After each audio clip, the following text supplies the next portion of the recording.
Corona virus जिते आम ज़िंदगी के मफलूज बनाए छॾियो आहे, उते ई तालीम के सभ खां वॾो नुक़सान रसायो आहे। तालीमी इदारनि में कोरोना के खतरे के नज़र में रखंदे म्यूनिसिपल कॉर्पोरेशन पारां government degree girls college Sukkur में क्लोरोक्विन जो स्प्रे करायो वियो।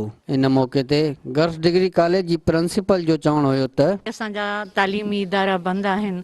इहा हिकिड़ो तकलीफ़ ॾींदड़ अमल आहे। इहा हिकिड़ी स्टूडेंट जे असांजे मुस्तक़बिल जो जेको आहे सो मेमार आहिनि इहे स्टूडेंट, ऐं उन्हनि जो एजुकेशन बि इन वबा जे करे ई रुकिजी वई आहे।